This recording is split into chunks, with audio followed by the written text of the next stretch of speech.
Boa tarde, pessoal. Como a gente combinou, vamos começar agora às 3h10. A gente já imaginava que hoje a gente teria um acesso menor à atividade, né? Como eu falei, por conta do fim do semestre, da finalização do ano, com muitas atividades. Mas eu agradeço a presença de vocês aqui hoje para falar novamente sobre experiências de serviços de apoio ao estudante. No dia 9, a gente teve a atividade com a Adriane Pelissoni, da Unicamp, que falou sobre os serviços nos Estados Unidos, e hoje o Carlos e a Cristiane, eles vão falar sobre os serviços europeus, né? Eles tiveram experiências, os dois, em serviços de Portugal, e vão tentar expandir um pouco essa experiência para outros países da Europa. Então, a ideia da gente propor essas atividades com apresentação e discussão sobre outros serviços é para a gente conhecer, saber o que já tem sido feito. A gente sabe que os países são bem diferentes do Brasil, bem diferente da nossa realidade de instituições de ensino superior, né? A gente tem vários tipos de instituição. A gente também tem uma outra tradição em relação ao ensino superior e apoio aos estudantes, mas do ponto de vista de conhecimento, é importante que a gente conheça o que outros países já fazem, e muitos deles já fazem há muito tempo. A gente pretende fazer uma atividade similar com os serviços da América Latina, né, que também são diversos, por serem países com histórias diversas também, mas que tem uma experiência bem bacana para a gente conhecer e que pode nos ajudar aí nos nossos serviços. Então, a gente vai começar, o Carlos vai fazer a primeira fala. O Carlos é pedagogo na Unifesp, no campus Osasco, trabalha no Núcleo de Apoio ao Estudante, o NAI, que é... Só um pouquinho.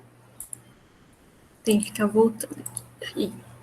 É vinculado à Pró-Reitoria de Assuntos Estudantis, a PRAE, da Unifesp, é doutorando no programa de pós-graduação em Educação da Faculdade de Educação da Unicamp, possui graduação em História e em Pedagogia, também pela Unifesp, a graduação em Pedagogia, tem experiência como professor da Educação Básica, História, e no ensino médio e no ensino fundamental. Também trabalhou como coordenador de programas educacionais da Secretaria de Educação de Guarulhos, responsável pela formação dos educadores populares do MOVA e dos projetos de EJA. Atua em projetos de educação ambiental e justiça restaurativa e tem experiência com formação de pessoas e coordenação de equipes no âmbito profissional e no trabalho voluntário.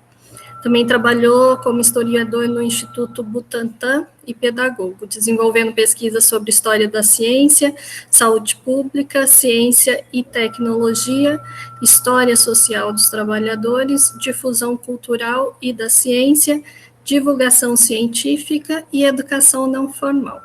Então, o Carlos tem um currículo bem diverso, a atuação em várias áreas, mas atualmente, já há alguns anos, atua como pedagogo no Serviço de Apoio aos Estudantes na Unifesp. Carlos, a fala é sua, fica à vontade. Obrigado, Michele, obrigado para todo mundo que está aqui com a gente. Essa daqui é a nossa 7ª atividade esse ano, nesse ano maluco aí de correrias, etc e tal. Mais um ano que a gente aprendeu, talvez, a usar as tecnologias e está conseguindo se reunir em horários alternativos, encaixando as agendas, né, Cris? Então, eu acho que de um jeito talvez não planejado, talvez com muitas perdas, mas a gente está conseguindo aproveitar esse momento aí para tirar alguns aprendizados. A Michele leu todo o currículo aí que está no Lattes, eu agradeço a ela. Uma maneira de deixar a pessoa talvez um pouco constrangida e tal, eu acho que eu não esperava por isso.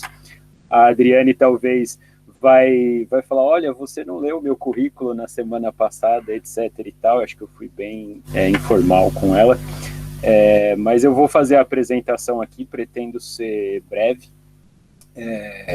Vou compartilhar um PowerPoint aqui com vocês.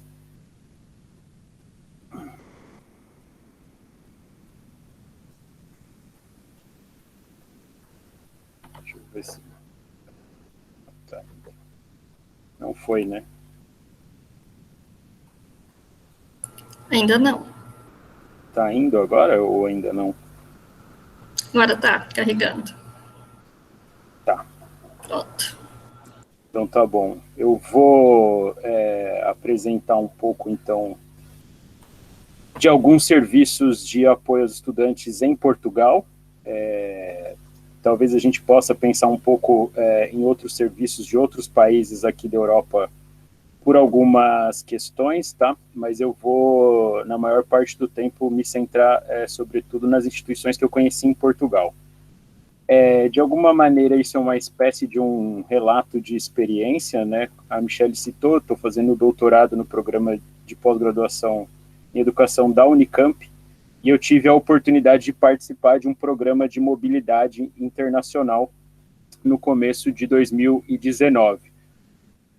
E por meio desse intercâmbio, dessa mobilidade internacional, eu fui fazer um estágio na Universidade do Porto, mais especificamente no Centro de Pesquisas em Educação Superior, no CIPS, que é ligado à Universidade do Porto e à Universidade de Aveiro, e eu tive lá como meu supervisor o professor Pedro Teixeira, que é da Faculdade de Ciências Econômicas, e eu fiquei por 2 meses lá em Portugal. Então, um pouco do que eu vou comentar aqui com vocês de experiência tem a ver com esse período que eu tive a oportunidade de fazer esse intercâmbio.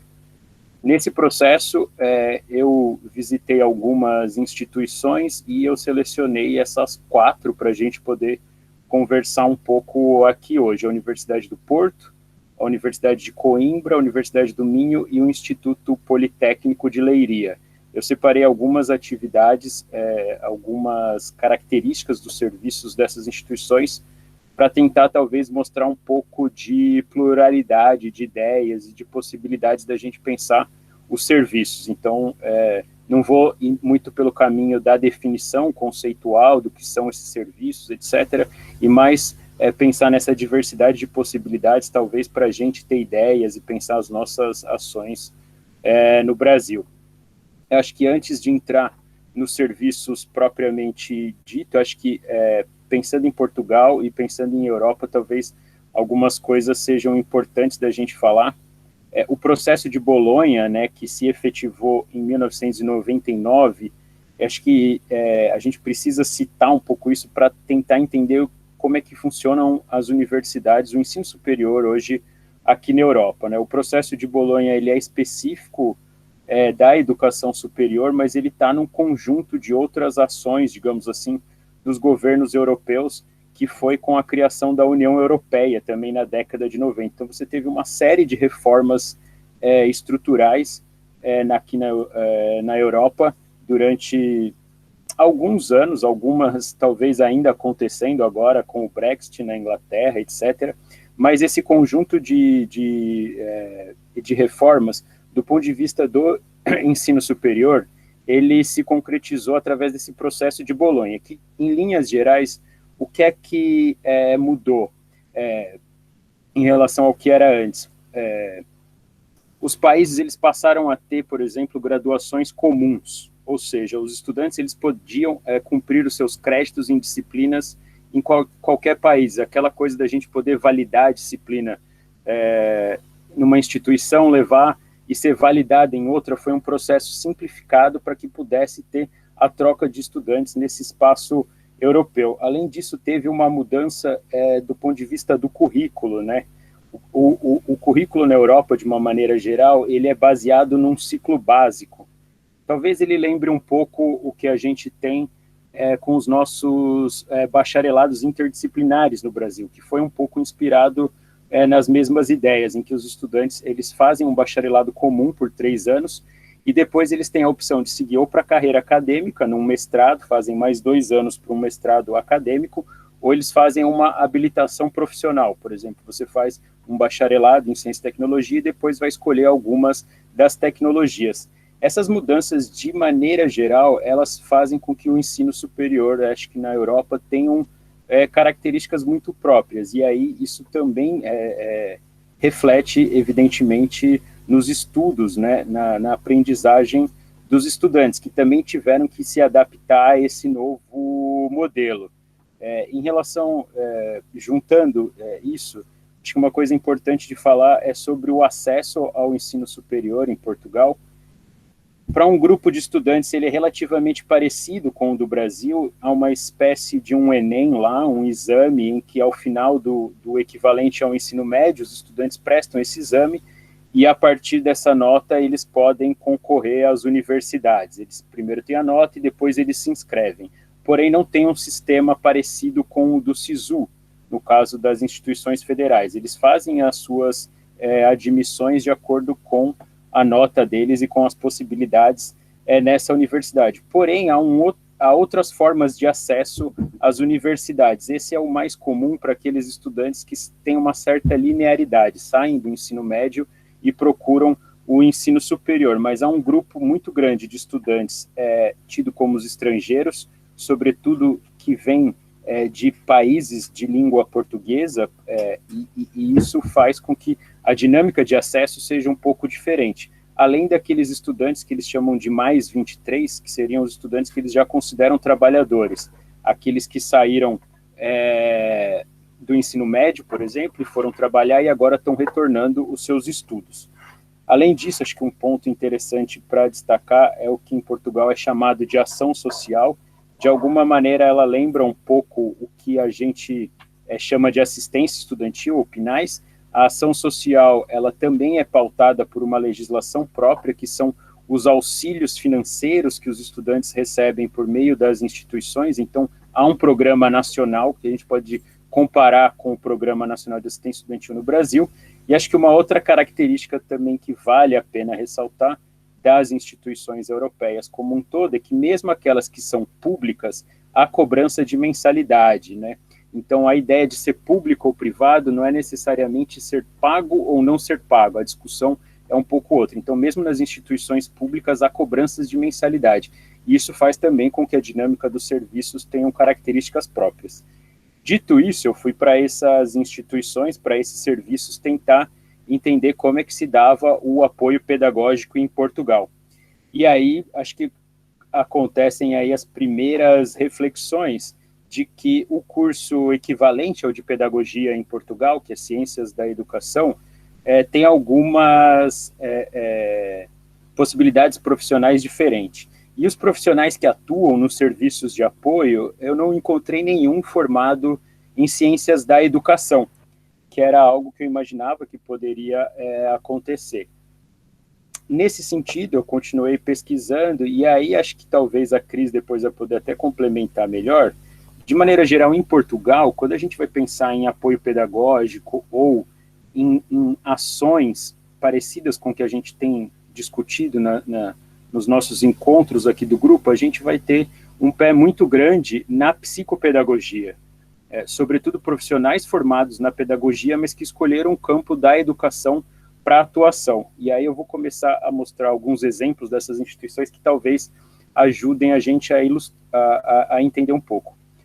Universidade de Coimbra, lá eles têm um setor chamado Serviço de Ação Social. Ele não se equipara bem a uma pró-reitoria, no sentido da gente pensar aqui no Brasil em termos de estrutura, mas é um serviço relativamente grande em termos de dimensão e de atendimento aos estudantes. Dentro do Serviço de Ação Social, há uma divisão aí de acolhimento e integração, e dentro dessa divisão há um núcleo de integração e aconselhamento. E foi esse núcleo que eu tive um pouco mais de contato. Esses 5 tópicos, digamos assim, são os objetivos, a missão desse núcleo de integração e acompanhamento. O apoio a estudantes com necessidades educativas especiais, eles também têm uma legislação própria para acesso desses estudantes ao ensino superior. O apoio psicopedagógico, o apoio de pares, a consulta de psicologia e a formação, os C-Skills, que são oficinas aí para criação, desenvolvimento de habilidades e competências. Algumas coisas que eu destaco como interessante nos serviços da Universidade de Coimbra, eles têm alojamento lá, algo semelhante às nossas moradias universitárias, e cada um desses alojamentos possui um delegado que é eleito pelos moradores. E esses delegados, no entendimento da instituição, eles colaboram aí com o acolhimento e integração de novos estudantes. Então, eles ajudam esses estudantes a fazer aquele processo de afiliação, nos termos do CULON. Esses delegados, eles recebem incentivos, como descontos na alimentação, na saúde e no alojamento, etc.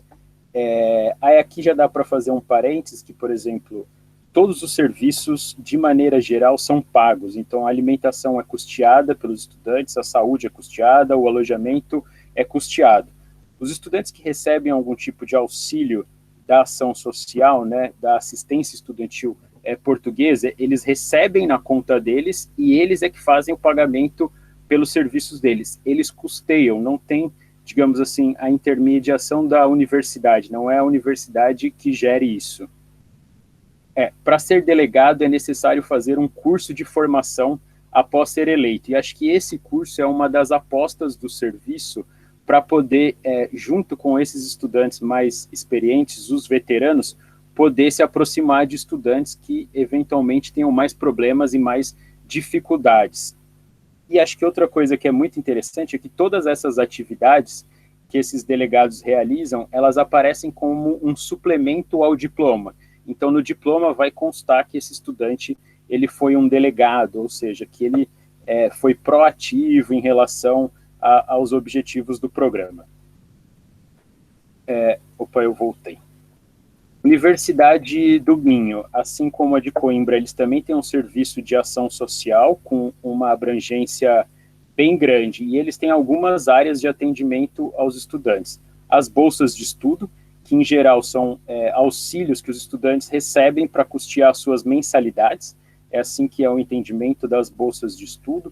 Há outros tipos de bolsas de estudo, por exemplo, para algo parecido com iniciação científica, etc., mas essas não são vinculadas ao serviço de ação social. Na ação social, quando fala de bolsas de estudo, é para custear as suas mensalidades. Eles também têm o serviço de alimentação, o alojamento, um serviço de cultura e de esportes e o apoio clínico, que é uma espécie de um ambulatório mesmo, médico, clínico, de maneira geral.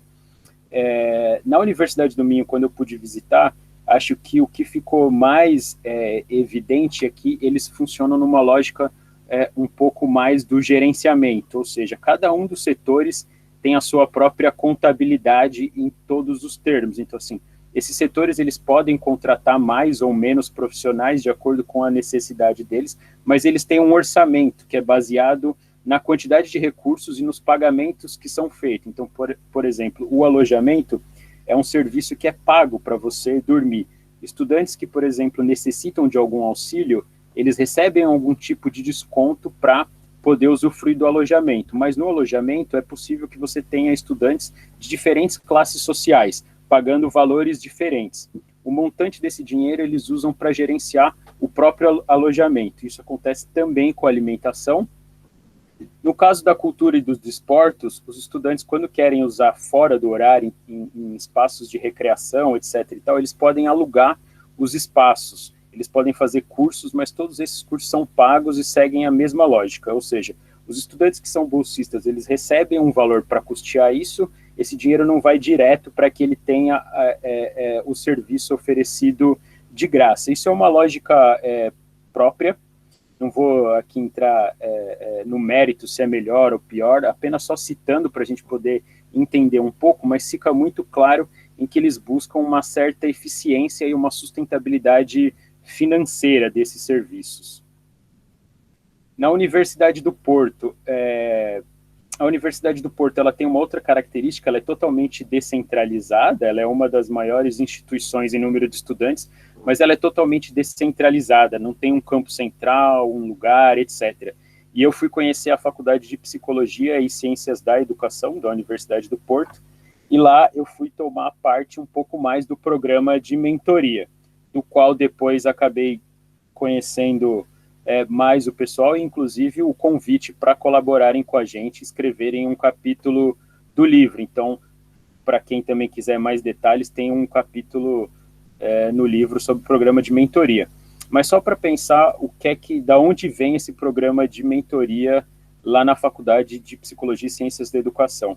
Ele foi criado em 2010 como uma forma de dar respostas institucionais a duas situações. A primeira, que eles chamam de praxe acadêmica, que talvez a gente possa traduzir para os nossos trotes no Brasil, principalmente para os trotes mais antigos, talvez não tanto os atuais, mas em Portugal é um pouco... esses trotes, eles ainda são permanentes, essa praxe acadêmica, mesmo com várias mudanças que a gente teve em nível de sociedade mundial, algumas coisas ainda se perpetuam, tanto que o programa foi de 2010. Então, assim, uma das ideias da mentoria era poder, junto com estudantes veteranos, criar rituais de iniciação dos calouros um pouco mais saudáveis, dado que os antigos rituais que eram tocados apenas pelos estudantes veteranos, estavam causando alguns problemas em termos de constrangimento, saúde mental dos estudantes, etc. e tal. E, em paralelo, também, como resultado do processo de expansão do ensino superior de Portugal, a Faculdade de Psicologia e Ciências da Educação passou a receber um grupo de estudantes com perfis variados, ou seja, a expansão aumentou o perfil dos estudantes que ingressaram lá, e isso estava fazendo com que a própria instituição não soubesse como acolher muito bem os seus estudantes. E aí o programa de mentoria, ele vem aí como essa possibilidade de, a partir dos veteranos, poder se aproximar desses ingressantes, seja para poder trabalhar algumas questões mais acadêmicas, mesmo de conhecimento da instituição, seja para tentar evitar alguns tipos de iniciação como o trote. Conversando um pouco lá com eles, o que é que eles notaram? Que muitos estudantes só percebem a relevância da mentoria quando eles mudam o status da mentoria, que é basicamente quando eles viram um veterano na instituição. Eles só percebem o efeito da mentoria na vida acadêmica deles quando eles passam, digamos assim, para o segundo ano, e que na mentoria eles passam a ser aquela pessoa que vai ajudar a outra. Isso é uma coisa muito interessante de vários serviços, e acho que isso a gente pode até conversar também em outros momentos, mas quando os estudantes eles se percebem que eles estão ajudando um outro estudante, eles parecem mais empenhados de quando eles estão ajudando a ele mesmo. Então, se ele tem que ajudar o outro estudante a estudar para uma determinada disciplina, ele automaticamente também está estudando, mas isso gera um efeito, o altruísmo talvez gere um efeito, digamos assim, um pouco mais eficiente nesse hábito de estudar. Ao final do ano letivo, eles também recebem um suplemento no diploma, semelhante com o que acontece lá na Universidade de Coimbra, né? E ele é um suplemento que ele não entra como carga horária e ele aparece no diploma, não no histórico escolar. E o diploma é aquela coisa que, além de você poder usar para um trabalho, é aquele que normalmente a gente coloca na nossa parede, fica orgulhoso de ver, etc. e tal, e lá vai constar que ele foi mentor. Então, isso tem um valor simbólico muito importante para os estudantes. Os estudantes que querem ser mentores, eles também fazem um curso de formação, né, em que eles aprendem um pouco qual é a natureza da mentoria, etc. e tal, mas eles aprendem também um pouco sobre os serviços que a própria faculdade dispõe ou que a Universidade do Porto dispõe.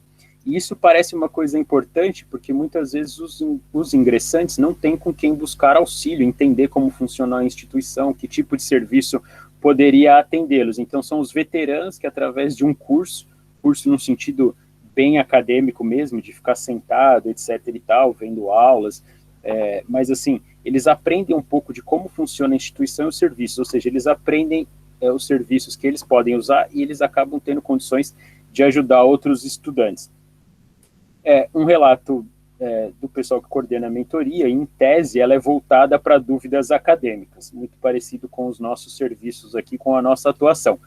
Porém, os mentores, eles são instruídos sobre outras situações que eles consideram de risco, né? E eles ajudam alertando a instituição e a coordenação em caso de estudantes que tenham maiores dificuldades. Então, esses estudantes, eles aprendem um pouco sobre situações de risco, e aí são situações variadas, algumas parecidas com o nosso contexto, outras nem tanto, mas eles acabam ajudando a instituição como um alerta. Já o Instituto Politécnico de Leiria, ele talvez lembre um pouco os nossos institutos federais, ele também é uma instituição descentralizada, possui 5 campi na região de Leiria, em Portugal. O serviço que eu fui conhecer é o SAP, que é o Serviço de Apoio ao Estudante. A equipe é composta por 3 psicólogos e a coordenadora, que é professora do curso de psicologia. Então, aparentemente, parece um serviço puramente de psicologia, mas as atividades elas vão muito além, talvez, de uma concepção muito simplista do que seja a psicologia. O SAP surgiu, isso aqui é uma coisa muito interessante, que o SAP, no caso do Instituto Politécnico de Leiria, ele surgiu como um projeto de pesquisa. Então, primeiro veio um projeto de pesquisa para entender um pouco quais eram as dificuldades dos estudantes. Depois vieram algumas ações de intervenção, o que é que podia ser feito para ajudar esses estudantes mediante essas dificuldades, e disso sai a ideia de constituir um serviço para dar suporte a esses estudantes. Aqui está a linha de atuação do SAP, né, que são atendimentos de consulta psicológica e clínica, formações em competências transversais, ou soft skills, é assim que eles chamam, formações de docentes, né, para pensar os processos de ensino e aprendizagem, outras formações para os estudantes, como os delegados de turma, necessidades educativas especiais. Então, é uma linha parecida que pensa um pouco em formar os representantes dos estudantes, não no caso das moradias ou da mentoria, mas os representantes das turmas. Cada turma tem o seu representante, e aí eles dão formação para esses representantes, além de formações específicas também para trabalhar com algumas necessidades especiais. E quando eu estive lá, eles estavam num processo de transformar uma série de cursos e workshops que até então eram feitos de maneira presencial no formato do MOOC, né, que é aqueles cursos que a gente consegue acessar e fazer um curso, e ele não depende de tutoria, ele depende apenas da própria pessoa. Você tem um software que já vai te dando as respostas, né? Segundo a professora Graça, né, que coordena o SAP, é muito mais trabalhoso você criar um curso no MOOC no primeiro momento. Entretanto, esse curso no MOOC, ele é muito importante porque ele atende não só os estudantes da própria instituição, mas ele tem potencial de atender os estudantes do mundo inteiro, uma vez que ele fica numa plataforma online e é aberto, mais ou menos parecido com o que é o Coursera, que a gente consegue fazer cursos de instituições do mundo inteiro. Aqui tem um link do Instituto Politécnico de Leiria. Eu printei algumas telas só para exemplificar um pouco, para a gente ter uma ideia. Então, quando você entra no serviço, essa seria a imagem principal que tem.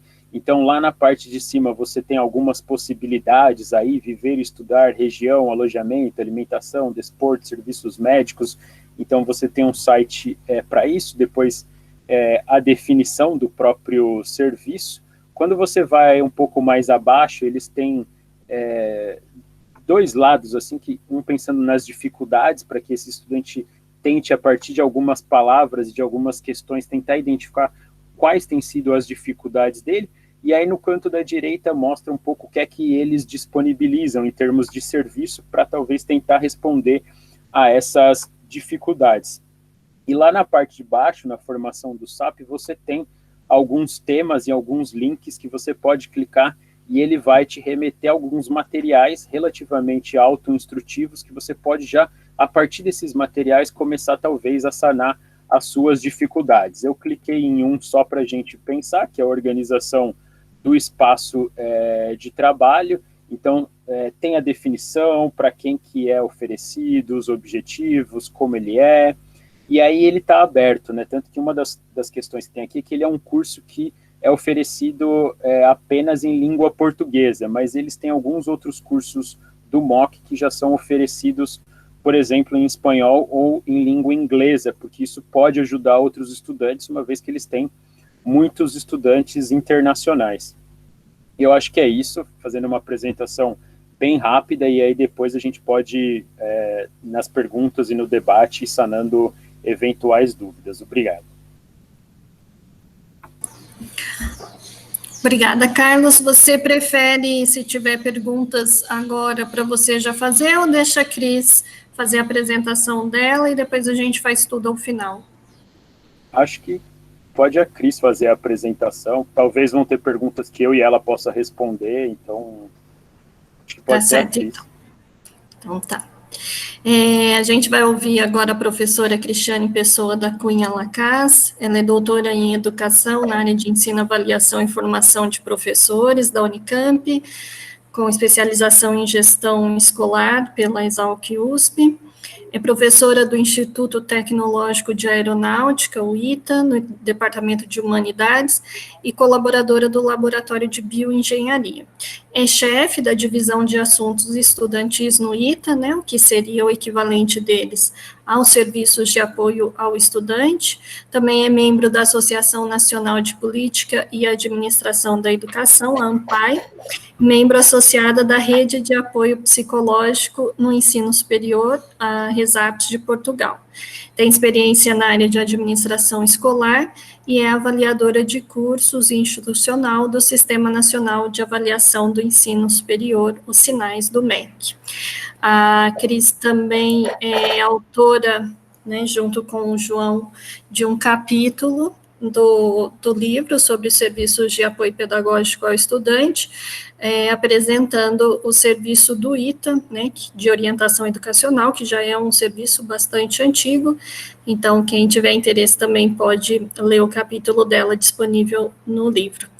Eu agradeço, Cris, pela sua disponibilidade. A gente sabe que sua agenda está bem corrida agora no final do ano, com um monte de reuniões, e fica à vontade para fazer a sua apresentação. Obrigada. Muito obrigada, Michele, muito obrigada a todos. É um prazer estar aqui. Tenho assistido na medida do possível. Na semana passada assisti da Adriane, foi muito interessante. E falar depois do Carlos também fica fácil, porque ele já facilitou bastante, né, a apresentação, já que eu vou falar, a minha experiência é apenas no Instituto Superior Técnico, foi onde eu tive uma possibilidade de aproximação em duas experiências, que eu vou estar falando um pouquinho com vocês, e acho importante, né, todos os pontos que o Carlos já abordou na abertura dele, falando sobre o processo de Bolonha e como as coisas foram sendo construídas em Portugal, particularmente, é o que a gente está, né, falando aqui hoje, mas a gente também pode olhar um pouquinho da mesma forma para as outras instituições na Europa. Então, vamos lá, deixa eu mostrar aqui a minha apresentação. Eu sempre, me desculpem, mas eu sempre me enrolo um pouco para compartilhar a tela.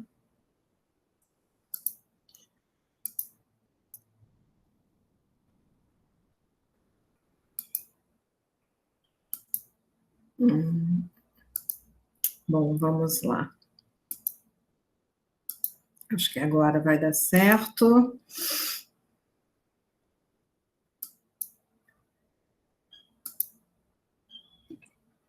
Ok? Vocês estão... Certinho, Cris. Certo? Bom, então eu vou estar falando um pouco sobre essa experiência, né, essa oportunidade que eu tive em duas ocasiões. Eu fui no ano retrasado e no ano passado, lá para o IST. No ano retrasado, eu tive a oportunidade de me aproximar de algumas pessoas lá no IST, através de um evento. Passei a estudar e a conhecer particularmente a experiência de tutoria do Instituto Superior Técnico, né, o IST, que eu vou falar com vocês aqui, e eu tinha bastante interesse nesse tema, porque no ITA, né, nós temos o aconselhamento, é um nome, né, de uma atividade semelhante à da tutoria, que foi implantada ainda nos primeiros anos do ITA. O ITA acabou de completar 70 anos, por uma questão até não só de identidade, mas questões, os iteanos, né, pediram que não mudasse esse nome, ainda que esse termo não tivesse adequado atualmente, mas eles pediram para que fosse mantido esse termo, aconselhamento.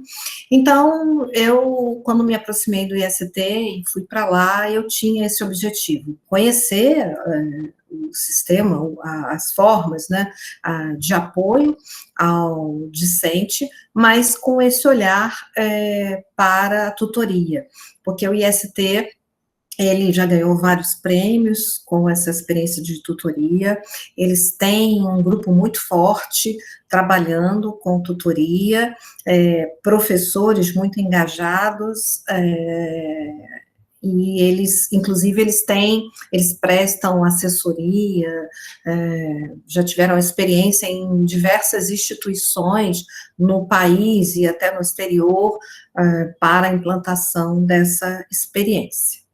Bom, o Instituto Superior Técnico, ele já tinha essa parceria com o ITA, essa aproximação, é uma instituição muito antiga, foi fundado em 1911 e oferece cursos na área de arquitetura, de engenharia, em diversas especialidades, ciência e tecnologia. Uma coisa que eu percebi logo no ano retrasado, e particularmente no ano passado eu estive lá em setembro, para acompanhar o ingresso dos alunos e a implantação da tutoria para esses alunos ingressantes. E fiquei lá, né, por 2 semanas, foi uma imersão, né, eu acompanhava todas as atividades, tanto dos alunos ingressantes, a implantação da tutoria em todos os cursos de engenharia, era muito cansativo, né, as pessoas até brincavam comigo, quando faziam um contato aqui do Brasil, o que eu estava fazendo. Não, eu estava no IST, eu entrava, era uma das primeiras a chegar e saía com os últimos, lá durante todo o dia. E uma coisa que eu percebi é que esse guia de apoio ao estudante, você esbarrava nele de diversas formas. Ele estava disponibilizado na internet, ele era impresso e disponibilizado para os alunos, todos os lugares que você circulava, na cantina, perto do bebedouro, perto dos banheiros, tinha lá um QR Code, e quando você ia ler, era o guia de apoio ao estudante. Então, eles realmente se preparam para o ingresso desses alunos, né, dessa nova turma, e eles têm uma preocupação muito forte em dar apoio ao aluno ingressante, o que é muito interessante. A gente sabe que é um período de adaptação muito difícil, é um período de transição desse ensino médio para o ensino superior, é um período em que o jovem está experimentando toda essa novidade, né, desse ingresso, e eles ficam muito envolvidos nesse momento. Não só a parte administrativa dos serviços de apoio, que eu vou estar falando mais adiante, mas também os professores. Eu vi que tem um apoio institucional para esse momento muito forte. Como esse ingresso, né, são muitos alunos ao mesmo tempo, eles dividem ao longo de uma semana várias atividades mais formais no auditório, em que a alta administração do IST faz uma palestra para esses alunos ingressantes, acompanhado dos professores, que serão os futuros tutores desses alunos, e é muito interessante. E é claro, né, são os mesmos atores, né, esse pessoal da alta administração fazendo a mesma palestra, enfim, e eu participei de todas, né, eles brincavam também que as últimas eu poderia dá, porque eu assisti todas, então já tinha até decorado o que ia ser falado, mas eu percebi um envolvimento muito forte. A instituição realmente para por uma semana para receber esses estudantes. Então, basicamente, todo esse material que é distribuído, ele tem um objetivo. Eles querem que nessa uma semana, esse ingressante, ele se envolva fortemente com a instituição e conheça o máximo possível dos recursos, dessa rede de apoio, enfim, que conheçam a instituição. E lembrando que a gente, nesse momento, tem o ingresso não só de alunos oriundos das diversas regiões de Portugal, mas a gente também tem ingresso, nesse mesmo momento, de alunos estrangeiros. Eles têm convênios, têm parcerias, eles recebem muitos alunos, principalmente, por exemplo, eu tive a oportunidade de acompanhar um grupo de Cabo Verde, né? Eles têm essas parcerias, esses convênios com países que foram, né, colônias, e eles recebem esses alunos e tem um tipo de apoio e atendimento diferente para esse público. Logo na entrada, eu vou tentar, né, falar um pouco aqui na ordem que eu coloquei aqui os slides para ficar algo mais didático, mas também, à medida que eu for apresentando, com certeza eu estou já lembrando aqui de algumas situações que eu vivi ao longo principalmente dessa primeira semana, e aí eu já vou relatando para vocês, porque eu acho que isso reflete como se dá esse apoio, que eles fazem muita questão de já deixar claro logo na entrada. Por exemplo, quando você entra no prédio principal, né, do IST, logo você é abordado por um grupo de alunos que fazem parte não só do programa de mentoria, como também são os embaixadores do técnico. Né, eles são preparados para receber esses ingressantes, e muitos deles fazem parte também desse programa de embaixadores do técnico. O que é isso?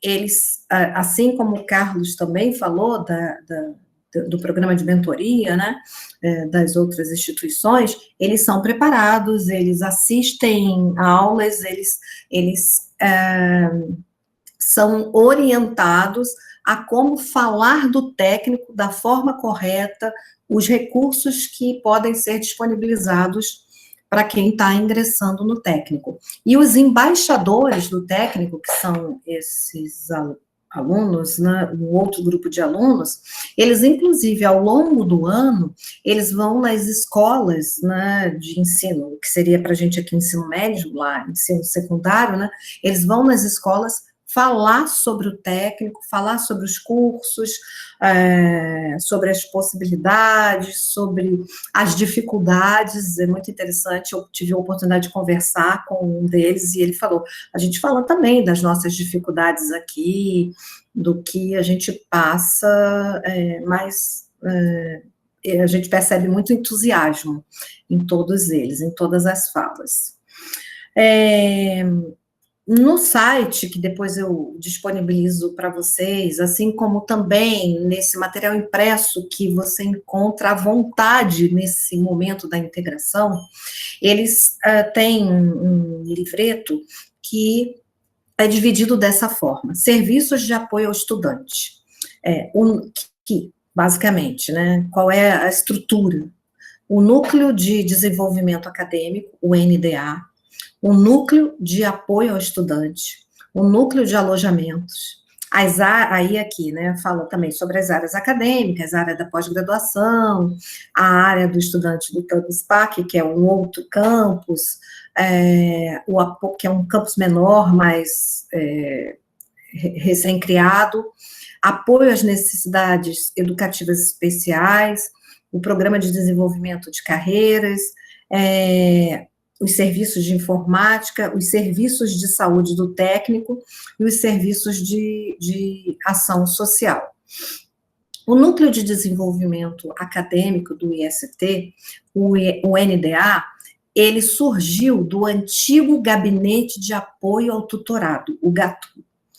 E aí vocês podem perceber como essa questão da tutoria é forte no IST.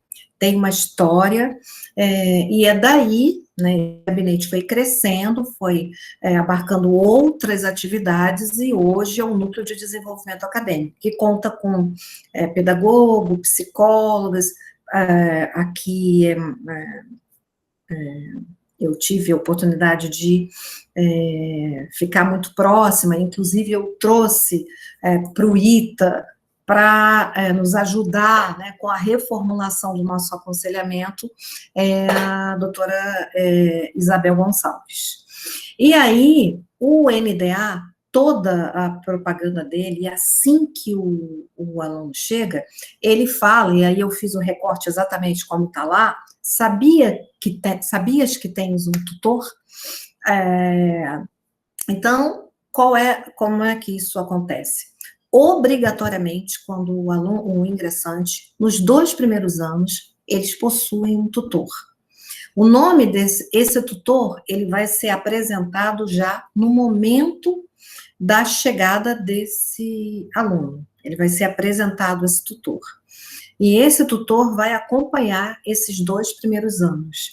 Não só as questões acadêmicas, mas também ele vai estar disponível e foi preparado e é sempre reciclado para estar acompanhando outras questões. O programa de tutoria lá é muito robusto e eu percebi que esses professores, eles passam sempre por avaliações, cursos, para tratar também de questões de ordem psicológica, dando apoio, principalmente observando sinais para encaminhamento,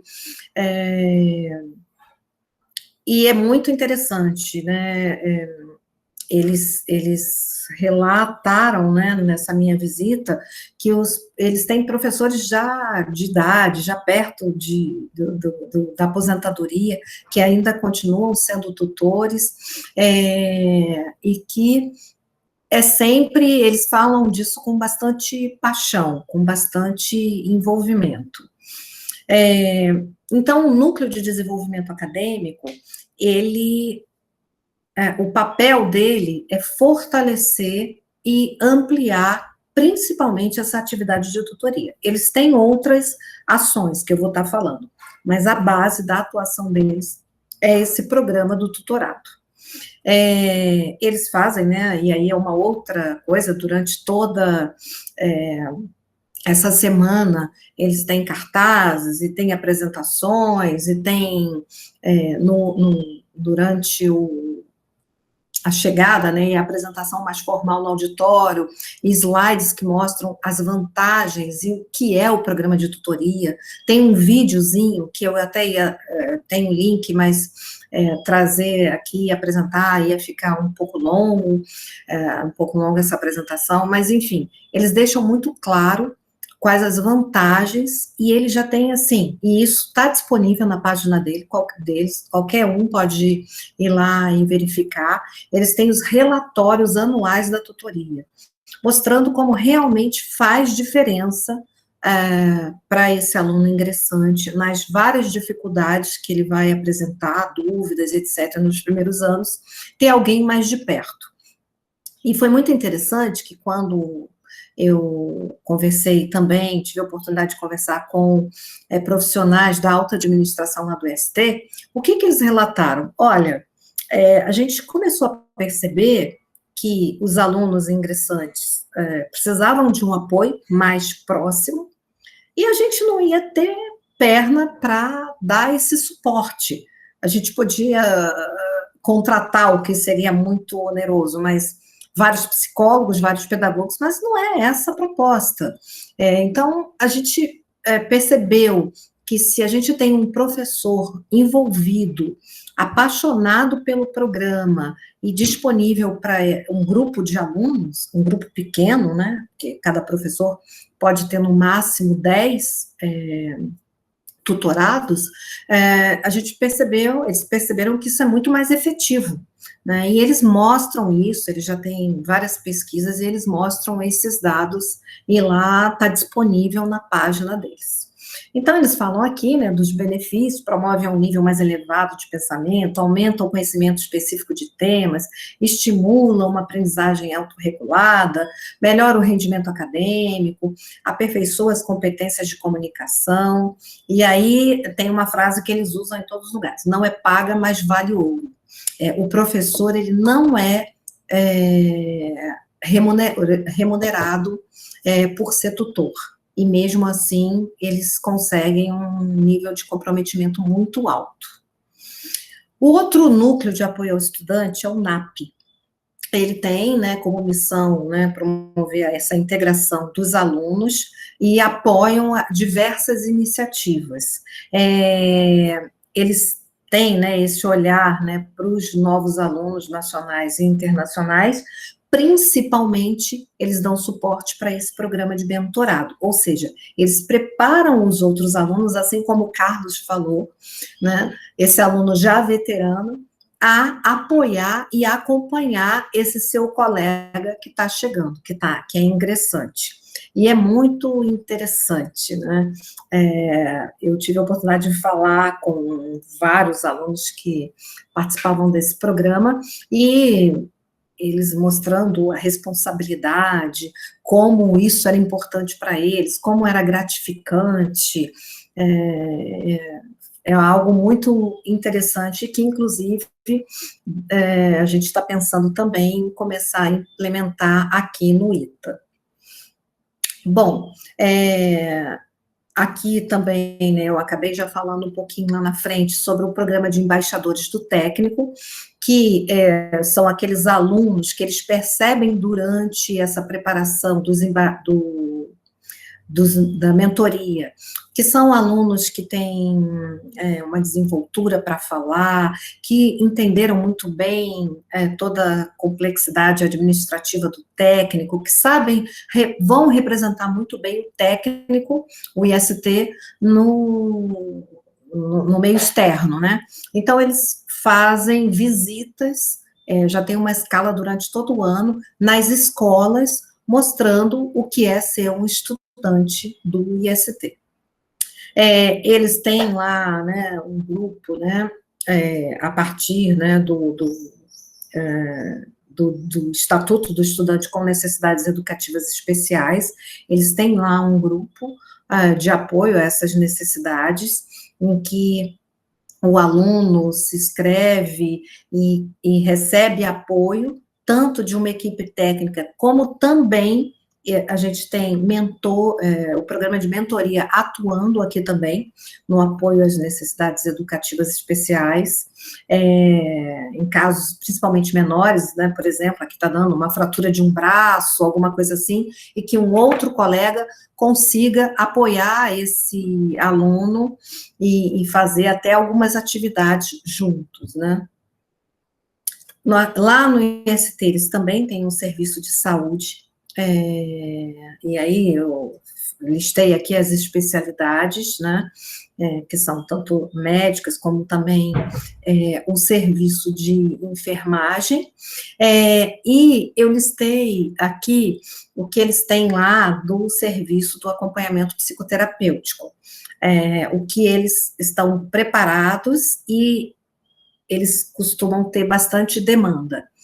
Depressão, ansiedade, também atuam na questão de baixo rendimento acadêmico, trabalham bastante questões de autonomia, eles têm palestras, eu pude ver logo na segunda semana, falando bastante sobre a questão das transições da vida, né? Aqui eles falam até, lembrando que lá eles têm alunos com mais idade, então, alunos que estão vivendo alguma situação de separação e tal, mas falando principalmente, nesse caso dos ingressantes, dessa transição de um estudante de um ensino médio, ensino secundário, para um ensino superior, né? Muitas orientações também, e muitos programas voltados para a escolha e desenvolvimento de carreira, e também eles têm um serviço de ação social. Lá, o que se destaca, né?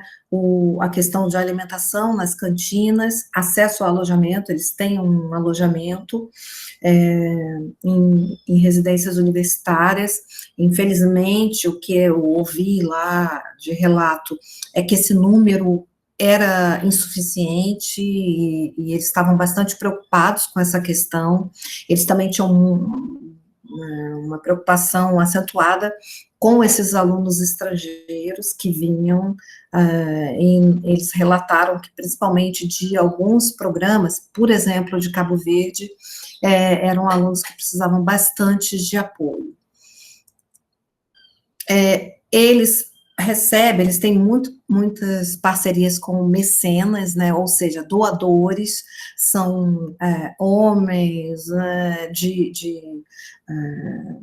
de destaque na sociedade, que possuem grandes empresas e que financiam, através das suas empresas, por exemplo, bolsas de estudo, e aí eles têm vários editais. Esse é um outro momento lá no ingresso, eles disponibilizam um salão com esses vários programas, porque tem alguns programas específicos, por exemplo, tem alguns mecenas que querem pagar parte das propinas, dar apoio a esses alunos, mas, por exemplo, tem um que era voltado só para bioengenharia, ele apoiava bolsas só dessa área.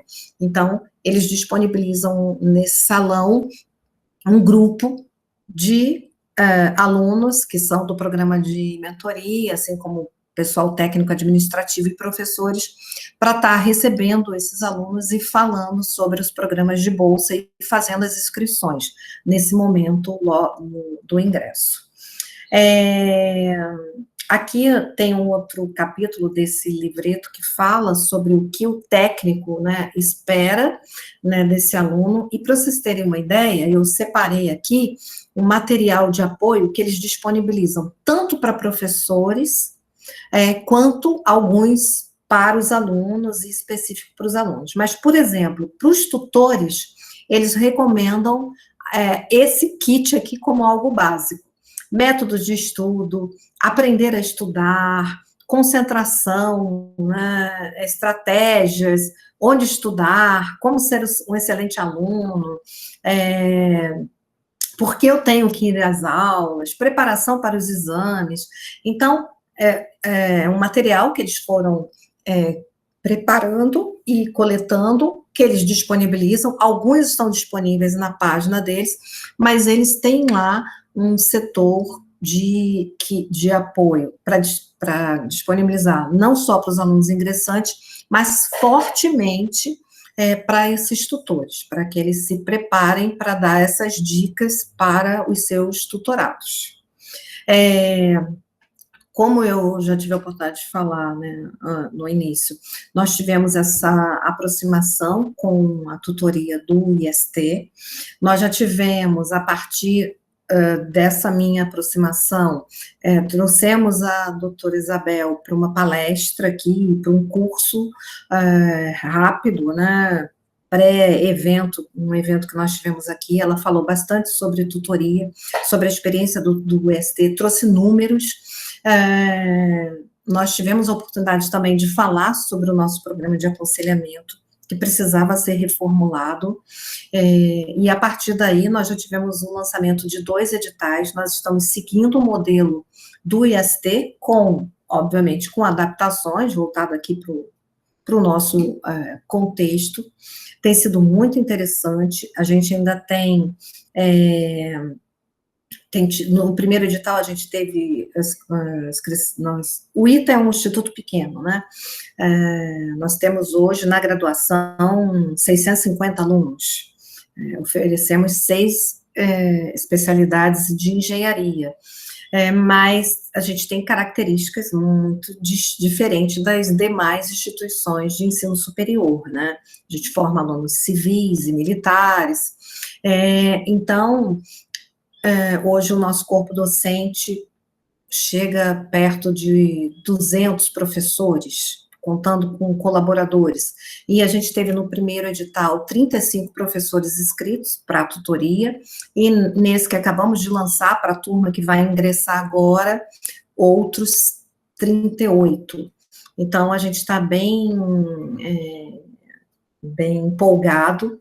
Fizemos já 2 cursos, foram mesmo esse ano tão difícil, com todos esses desafios, oferecemos um curso para os tutores, e a gente já está percebendo como a gente já percebe a diferença na atuação desses professores, né, que aqui a gente chama de conselheiros, com esses alunos ingressantes. E, para nossa felicidade, a gente lançou o primeiro edital ano passado e implantamos o aconselhamento esse ano, antes da pandemia, no final de fevereiro, início de março. Logo depois veio a pandemia, e com toda certeza, assim, foi um desafio, mas a gente tem certeza que o que tornou um pouco mais fácil esse ano para os ingressantes foi o aconselhamento nesse novo modelo. Aqui a página do ITA, desse último edital que nós lançamos para os ingressantes no próximo ano, e a gente já está, inclusive, com um curso já todo preparado para oferecer para esses conselheiros agora, janeiro, fevereiro, antes do início das aulas. Era isso, pessoal. Eu me empolgo bastante quando falo do IST e da tutoria, particularmente, e / aconselhamento aqui do ITA, que é uma experiência que eu tenho certeza, né, e cada vez mais tenho números para mostrar isso, que faz a diferença, né, como apoio para esse aluno, principalmente nos anos iniciais. Acho que é algo que deve ser pensado pelas instituições, né, já que a gente tem cada vez mais dificuldade em contratar pessoas, em ter pessoas para dar suporte.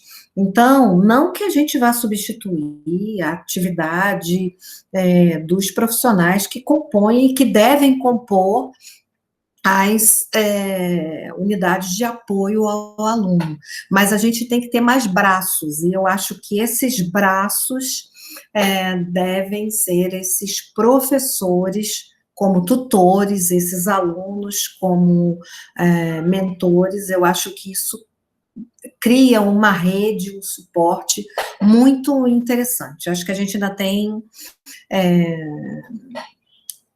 que pesquisar, que estudar, que ver todas as instituições, as experiências que já aplicam, né? O ITA já aplica isso desde o início, né, da criação do ITA, mas é algo ainda muito se tornou, né, algo mais estudado, mais de um modo mais também, né, a sua aplicação de modo mais sistematizado a partir desses 2 últimos anos, com edital, o professor se candidata, ele é preparado, ele é acompanhado, ele tem obrigações ao longo do ano.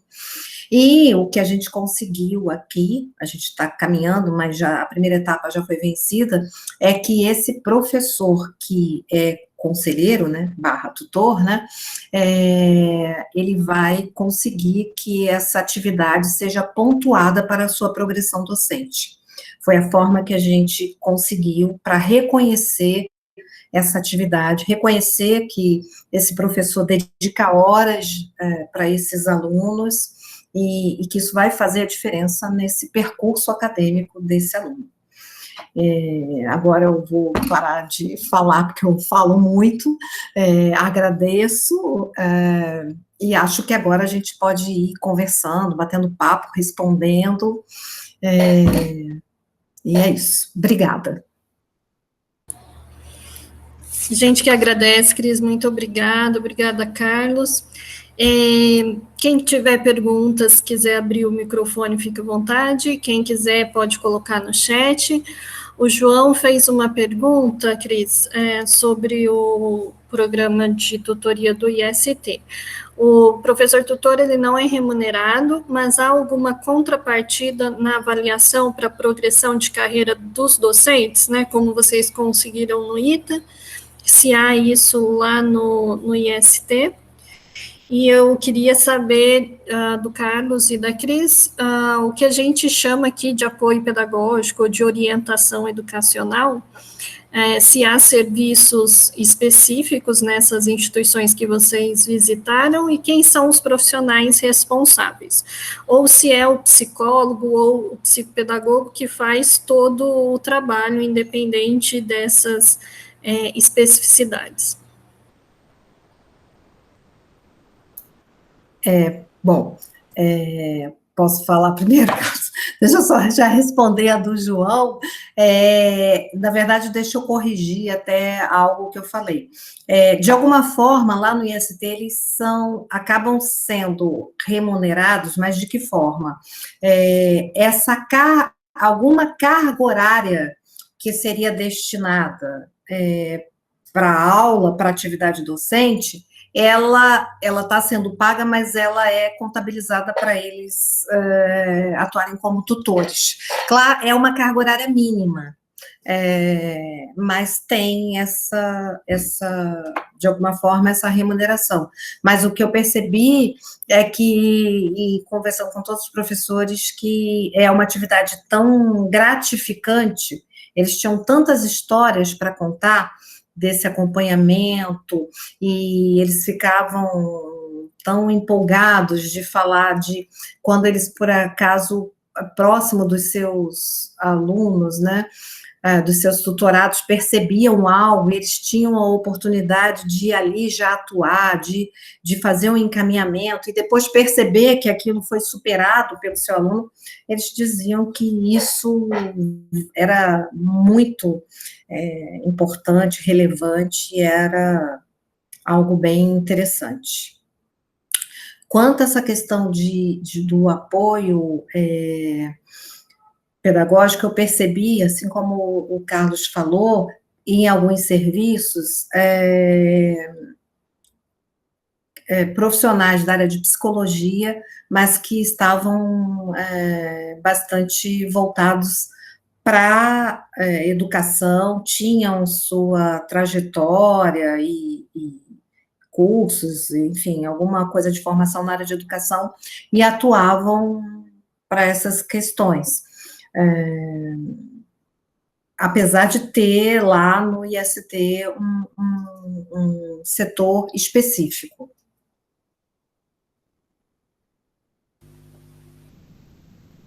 Michele, acho que, como a Cris citou, eu acho que isso tem muito mais a ver com a formação, na verdade, dos cientistas de educação, que não é necessariamente pedagogo. Acho que os formados, os que são pedagogos e pedagogas em Portugal, eles têm uma atividade profissional relativamente restrita se comparada com a nossa.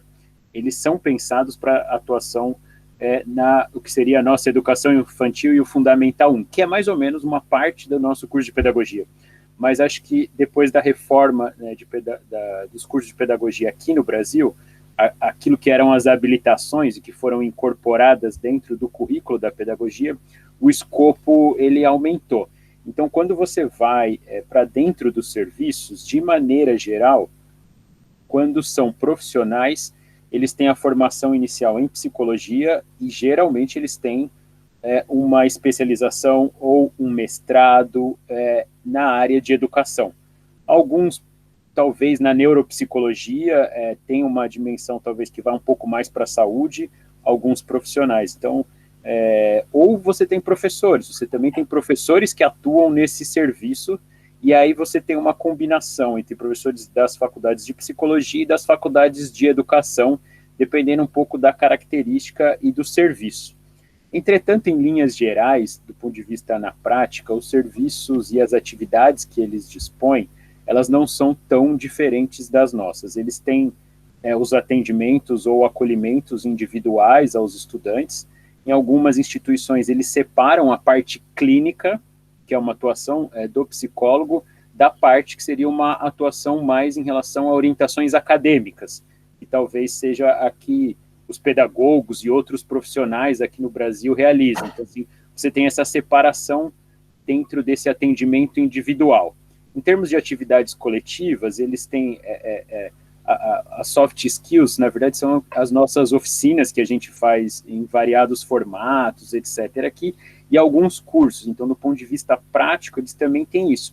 Acho que uma coisa que eles têm, isso me pareceu característico em todas as instituições, apesar dos modelos diferentes, e aí talvez seja a mentoria, a tutoria, etc., mas eles têm cursos de formação porque eles chamam de delegados. Ou seja, todas as instituições têm algum tipo de curso para os veteranos, para poder transformar esses veteranos em pontes entre os serviços e principalmente os ingressantes. E aí eles vão chamar. Isso eu acho que é uma coisa que talvez a gente ainda possa explorar mais, assim, aqui no Brasil, que acho que é uma coisa que talvez a gente ainda está ensaiando, mas pensando em termos de estrutura, não é tão diferente, mas acho que as profissões lá, elas são um pouco mais restritas e tem a ver muito mais com o modelo de ensino superior, as habilitações que os profissionais têm lá em Portugal, assim, bem em linhas gerais, mas assim, eu participei de uma série de oficinas e atividades e assim, eu me sentia tranquilamente bem ambientado, porque elas são muito parecidas.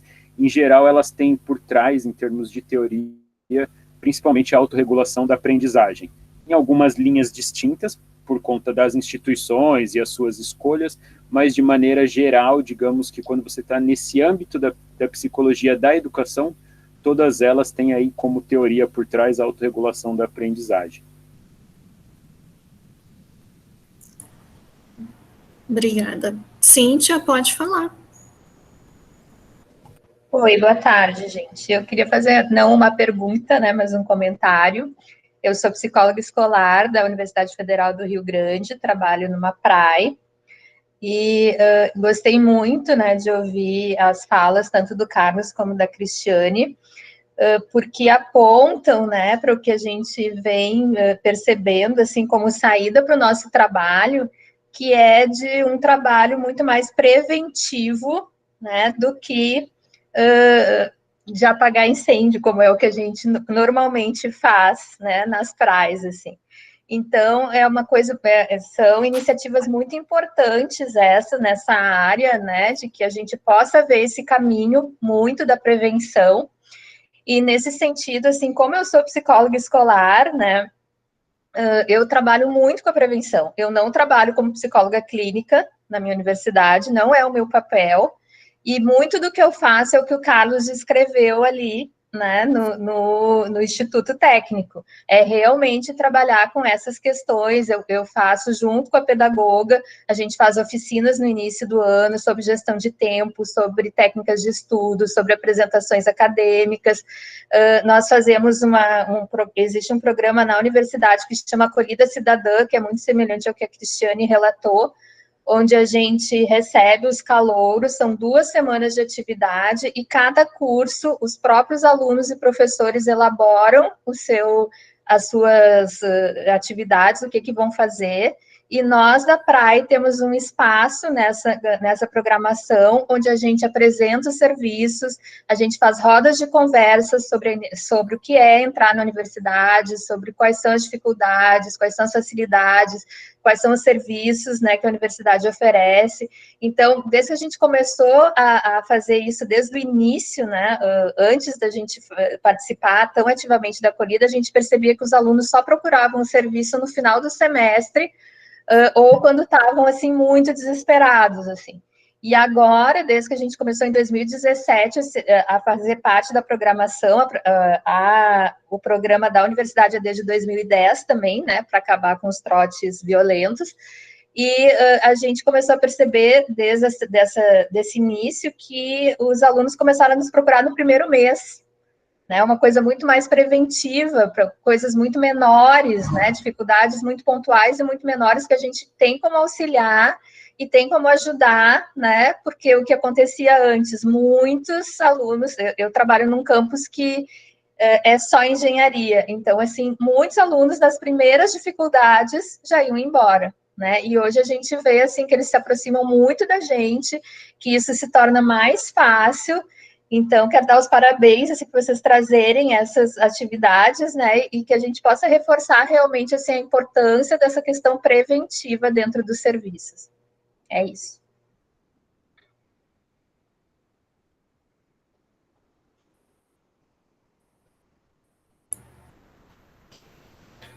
Anderson quer falar também? Pode falar, Anderson. Eu me chamo Anderson, sou pedagogo do Cefet MG no campus de Vinópolis, que é perto de Belo Horizonte. Acho que é o campus mais perto de Belo Horizonte. A gente tem aqui 3 cursos de graduação e 5 cursos técnicos. Então a gente divide a nossa atuação. São 2 pedagogos, uma pedagoga e um pedagogo. Eu estou contando isso para poder, né, contextualizar um pouco a minha pergunta. Antes da pergunta, eu queria agradecer esse espaço, né, de trocas. Eu conheci esse espaço a partir da Joyce, que é uma colega de trabalho lá ela já vinha falando disso há mais tempo, e agora que ela assumiu uma diretoria no Cefet, ela conseguiu incorporar isso, essas rodas que ela participa, no Cefet como um todo, e eu tenho me sentido muito representado nessas conversas todas. Essas conversas têm feito muito bem para o emocional e para o profissional, ou o emocional do profissional. Eu acho que está tudo num bolo só. Mas, bem, eu queria saber se vocês, né, observaram, se vocês perceberam lá qual que é o papel das agremiações, ou daquilo que é mais próximo das agremiações que a gente tem aqui, que são o Grêmio Estudantil, que é o DA, o Diretório Acadêmico, com relação a esse trabalho dos alunos se envolvendo no processo de acolhimento, no processo de condução, de aconselhamento, nesse processo como um todo. Porque aqui a gente vê muito os DAs, os diretórios acadêmicos, e o Grêmio, né, que é no caso do técnico, se envolvendo bastante. A nossa relação é muito com eles. Como é que é o papel dessas agremiações lá? E como é que é o papel desses sujeitos lá nessas agremiações? Ou não tem?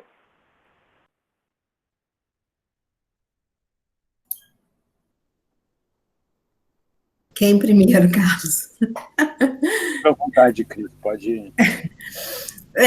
O que eu vi lá no IST, Anderson, foi o seguinte, logo naquela semana, né, naquelas 2 primeiras semanas, que eu tentei falar um pouquinho para vocês o que eu experimentei lá, todos esses grupos, essas iniciativas dos alunos já eram apresentadas, e a gente tem iniciativas de todas as naturezas, tanto coisas mais técnicas, por exemplo, assim como tem até aqui no ITA, né, o grupo que constrói um carro de corrida, coisas mais voltadas mesmo para a questão técnica, mão na massa, engenharia, como também grupos com aspectos mais, com atividades mais culturais, esportivas, né? Então, assim, tinha um leque enorme num outro salão desse pavilhão central do IST, com todas essas iniciativas, que você falou, né, de agremiações e tal, e os alunos já chegavam ali, os ingressantes, e eram apresentados aquela possibilidade. Então, ele podia já, desde o ingresso, já pensar em se envolver em uma iniciativa que tem o objetivo de construir um mini carro de corrida, e aí aplicando já o que ele já está começando a engatinhar na engenharia, como até grupos de xadrez, grupo de futebol, eram bem variados, e isso é bem interessante, é bem rico, né, e a gente também lá percebi essa aproximação que você falou que é tão importante, né, da instituição, da escola, com essas experiências, com essas iniciativas, porque muito mais do que experimentar, botar a mão na massa, um espaço criativo, um espaço de lazer, é ali também que o aluno vai desenvolver uma série de habilidades.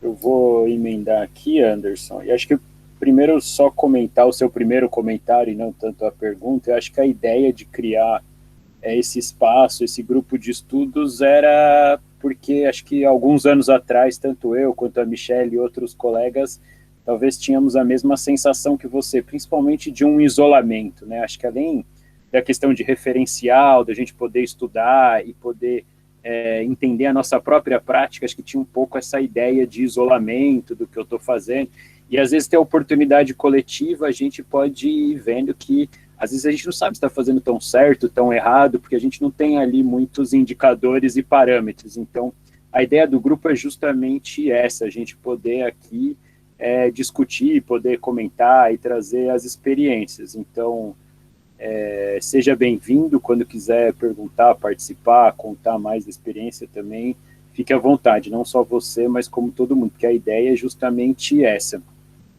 Em relação à sua pergunta especificamente, acho que o que eu vou te relatar é a partir, digamos assim, da visão dos profissionais que eu conversei, não dos estudantes. Então, eu não tive contato direto com os estudantes em Portugal, então eu vou te dar uma visão um pouco das pessoas do serviço. Eu não sei se a visão dos estudantes é exatamente a mesma. Mas assim como a Cris citou, de maneira geral, se a gente entrar no site desses serviços das instituições portuguesas, eles vão citar algumas dessas agremiações.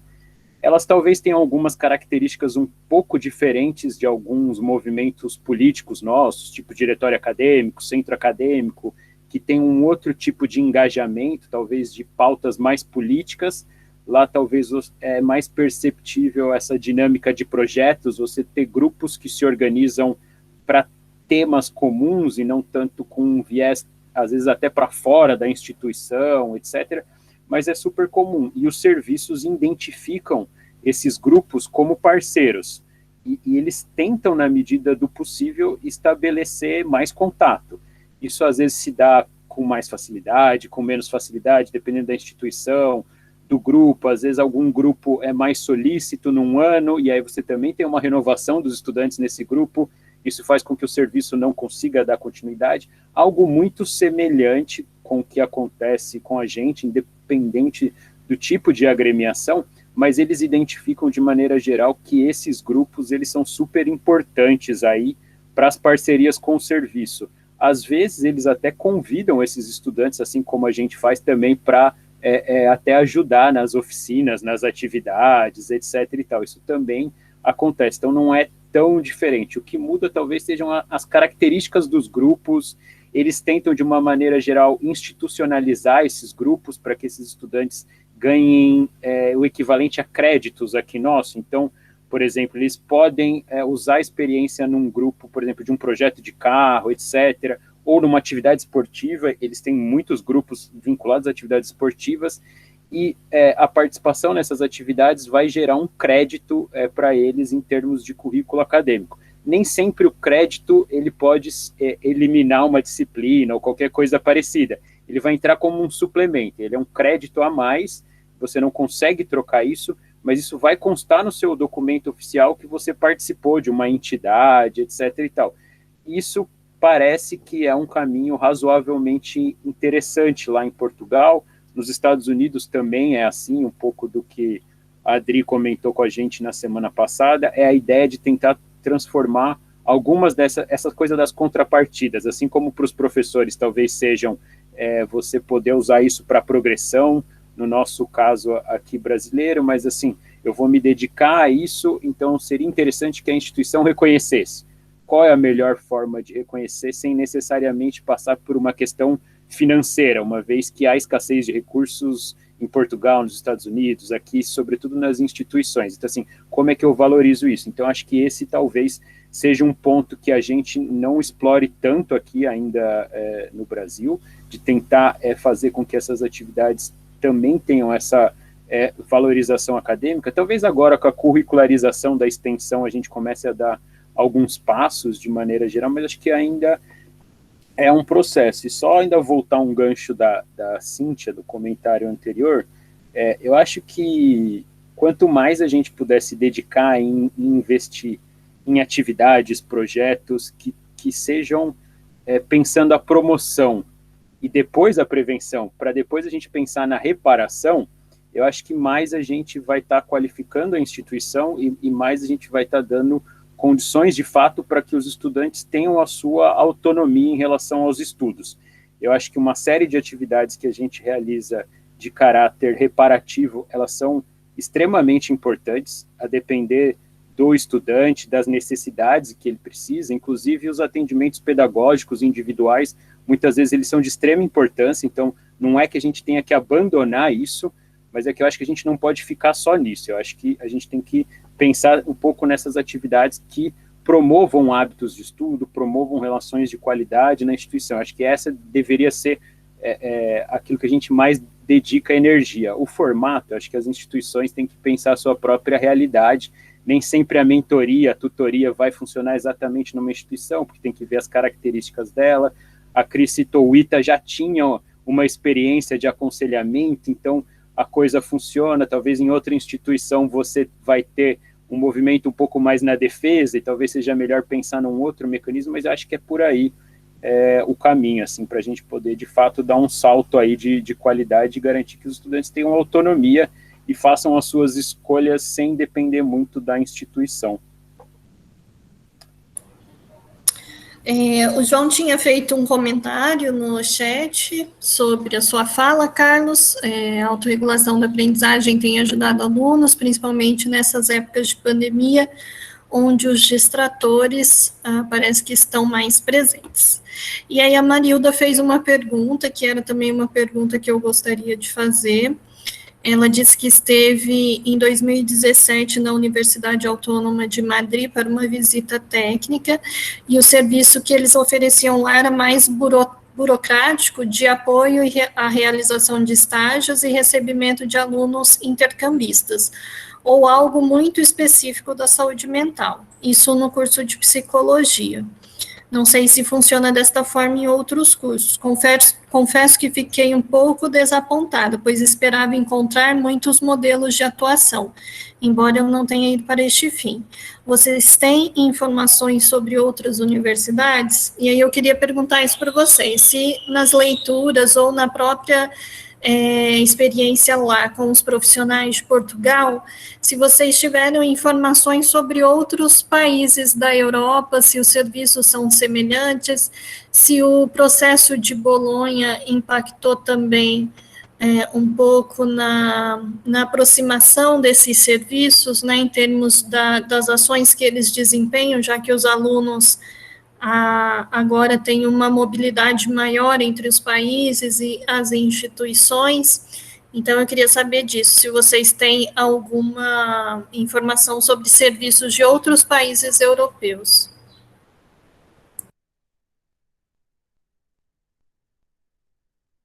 Eu acho que eu vou só fazer dois comentários. Em relação aos serviços que eu descrevi, eu selecionei os serviços vinculados à ação social, que seria mais ou menos parecido com o que, no nosso caso, são as pró-reitorias de assuntos estudantis ou assistência estudantil. Mas existem outros serviços alocados, digamos assim, em outras partes dos organogramas institucionais, inclusive nessas instituições que eu visitei. E aí, talvez, dependendo do tipo de serviço que você visitar, você talvez vai ter experiências diferentes. Assim, em termos de Europa, sobretudo por conta do processo de Bolonha, um serviço que talvez para a gente não apareça aos nossos olhos tão importante, mas que para a Europa são serviços que desenvolvem cursos de idiomas. Por quê? Porque por conta deles terem a possibilidade de fazer disciplinas na Itália, na França, em Portugal, na Espanha, na Alemanha, etc., eles precisam minimamente ter um domínio básico de outras línguas. Então, é muito comum que todas as universidades tenham pelo menos um serviço relativamente bem estabelecido de inglês. porque na dúvida, se você não vai entender o italiano sendo um português ou um espanhol, você vai ter aí o inglês como uma segunda língua. Então, é um outro tipo de serviço. Eu não sei responder tão profundamente a Marilda, mas numa outra viagem, não nesse intercâmbio específico, eu visitei a Universidade de Salamanca. E lá em Salamanca, dentro do conjunto de serviços que eu conheci, além das questões que para a gente são acessibilidade e inclusão, que isso também é muito frequente nas instituições europeias, talvez porque eles já trabalhem politicamente há mais tempo em receber esses estudantes no ensino superior, todas elas têm algum tipo de serviço para isso. Um outro que me chamou muito a atenção e que eu gostei, talvez vai numa linha parecida com o das tutorias, mas tem uma outra lógica. Na Universidade de Salamanca, eles têm um serviço de voluntariado, mas o que é interessante? Que, na verdade, eles não desenvolvem o voluntariado. É um serviço que tenta capitanear serviços de voluntariado na cidade de Salamanca. Então, ligados à proteção de animais, ligados ao meio ambiente, a questões de gênero, a questões raciais, diversas ONGs e instituições. E aí eles fazem parceria com a universidade para que os estudantes participem desse estágio, que isso seja contabilizado no currículo acadêmico deles, mas provavelmente ele vai ter um veterano que vai fazer o papel mais ou menos da tutoria e da mentoria numa instituição que é externa, que eles não têm nenhum controle. Então, assim, esse é um outro serviço que acho que me pareceu fugir muito das nossas lógicas, etc., mas que no diálogo com os profissionais desse serviço, eles citaram que é um dos que mais contribuem, digamos assim, para que quando o estudante está naquela dúvida, eu vou ficar ou vou desistir, ele fala, eu vou ficar porque eu estou gostando do estágio que eu estou fazendo voluntariado, mas que vai me valer pontos. Então, só para complementar, assim, porque talvez eu não consiga responder tão bem a pergunta da Marilda. Marilda, complementando também o que o Carlos já falou, lá no IST, também, por exemplo, tem um setor que eu visitei que era de recebimento e acompanhamento dos estágios. Então, também tinha um profissional que orientava sobre a escolha de estágio e tal, mas era algo bem burocrático, bem... então, claro, né, eu trouxe o recorte aqui desse apoio, né, ao estudante nesse outro contexto, né, mas eu não sei, não tive outras experiências, e acho que, não sei se quando você esteve lá, você teve a oportunidade de ver se por acaso, além dessa questão mais burocrática, tinham outras iniciativas. E o Carlos falando agora dessa questão do envolvimento dos alunos com voluntariado, lá no IST também tinha um grupo, que também estava dentro do NDA, que fazia essas parcerias para programas de voluntariado, inclusive eles tinham uma muito interessante que era voltada para aproveitamento de alimentos em restaurantes em que eles envolviam todos os alunos. O restaurante que eventualmente preparava alguma coisa, não era sobra de resto de comida, não, mas que era para doação e que era para aproveitar, e eles estavam desenvolvendo e pensando, e aí isso foi crescendo de uma tal forma que tinha já um professor pensando em toda a logística de como aproveitar esse alimento e rapidamente ele ser disponibilizado para a população carente, e os alunos também eram muito envolvidos com isso, e isso também, de alguma forma, confesso que agora eu não lembro como, claro que isso tem um peso para eles terem esse registro nessas atividades todas que nós falamos aqui, isso é muito reconhecido lá. Aqui, até só dando um exemplo, que a gente está aproveitando bastante aqui no ITA, dessa carga horária, dessas iniciativas, quando os alunos se envolvem, como atividade complementar, né? Então, a gente está aumentando cada vez mais o leque e botando, e reconhecendo essas atividades todas, sejam elas esportivas, culturais, ou mais técnicas, como atividade complementar. Isso é muito bacana. Obrigada, Carlos. Obrigada, Cris. Obrigada, pessoal que fez as perguntas, ficou até agora. Essa é a última atividade do nosso grupo esse ano, né, em 2020. Carlos tem um pedido aí para você no chat. E, como o Carlos disse, nós fizemos 7 atividades durante o ano de 2020. A gente tem aquela primeira atividade que foi com a Marilda, o Carlos e a Luciana Caretti, da Unifei, que foi o pontapé inicial. Depois disso, a gente criou o grupo e fizemos mais 7 atividades. A gente já está pensando numa agenda para o ano de 2021, inclusive aí no formulário de presença vocês podem sugerir temas de interesse ou que vocês gostariam que a gente abordasse em 2021, e a gente está fazendo a formalização do grupo como um grupo de estudos, né? O Carlos está encaminhando isso na Unifesp, e a gente vai ter todas as atividades, então, formalizadas como um grupo de estudo, como uma ação registrada na extensão. Carlos, se você quiser falar um pouco mais, fica à vontade, mas o que eu queria dizer é que eu estou muito feliz com o grupo. Para mim, como uma profissional dos serviços, poder conversar com pessoas do Brasil inteiro, de diferentes instituições, de universidades federais, estaduais, institutos, Cefet, universidade privada, o ITA, né, que é uma instituição totalmente diferente das outras. Então, isso para mim tem sido de uma riqueza enorme, né, comparada à minha angústia quando eu comecei a atuar como pedagoga, como orientadora educacional. Está sendo uma experiência bastante positiva. Eu estou muito, muito feliz. O Carlos pode falar rapidamente sobre como está sendo, como vai ser o processo, mas a gente vai informando vocês no grupo do WhatsApp.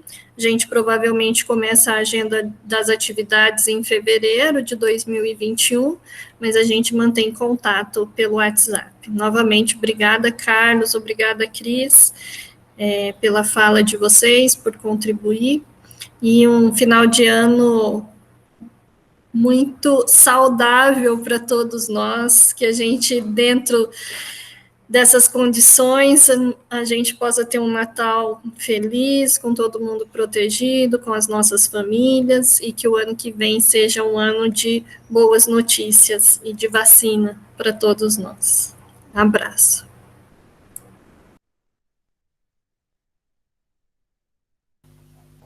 Eu vou agradecer também o convite e a participação de todo mundo, da Cris aqui participando, debatendo, trazendo questões para a gente refletir, especificamente sobre o grupo, assim como para os estudantes e para os professores, a gente pensa em como institucionalizar e tornar as atividades também algo que seja valorizado e que a gente possa ter algum reconhecimento.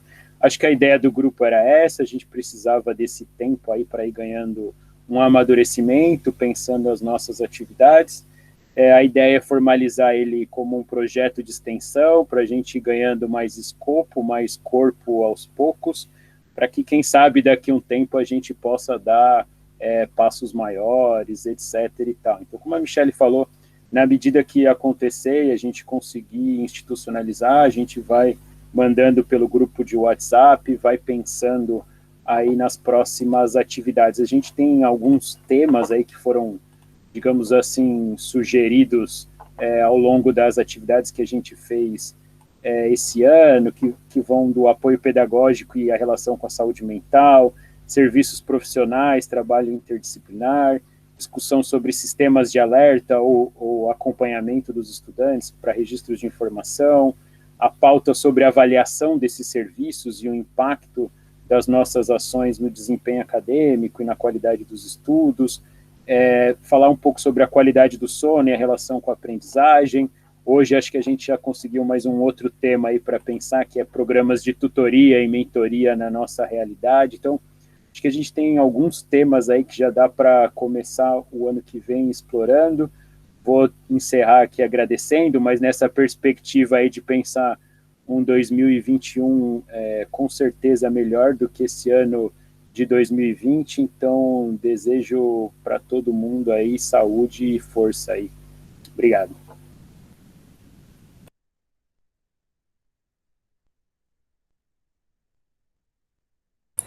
Cris, quer falar alguma coisa? Eu gostaria de agradecer a oportunidade, gostei muito desse bate-papo, né, de ouvir o Carlos, e todos os colegas que fizeram aqui alguma observação, alguma pergunta. Eu queria dar os parabéns a vocês, né, esse ano, no meio dessa loucura toda, mas boas ideias surgiram, coisas boas, né, então, de alguma forma, a gente acabou pensando, né, nessas estratégias de como ficar mais próximo, como discutir com temas. Então, queria dar os parabéns a vocês, tem sido muito, muito rico, muito dinâmico. Percebo, né, pelas mensagens do WhatsApp, que as pessoas estão cada vez mais à vontade, um chamando o outro, e ideias surgindo, né, essa questão, isso além de perceber como a gente avança, né, profissionalmente, tecnicamente, como se sente, como um dos colegas, eu acho que foi o Anderson, falou aqui, acolhido, né, isso é muito bom, foi muito bom nesse ano, e tenho certeza que, talvez, tomara, né, em outros formatos, ano que vem, como já num outro contexto, mas que continue, e parabéns, e muito obrigada. Obrigada, gente. Tchau. Um abraço para todo mundo. E a gente se vê nas próximas atividades. Quem sabe o ano que vem num evento presencial, no fim do ano. Tchau, um abraço.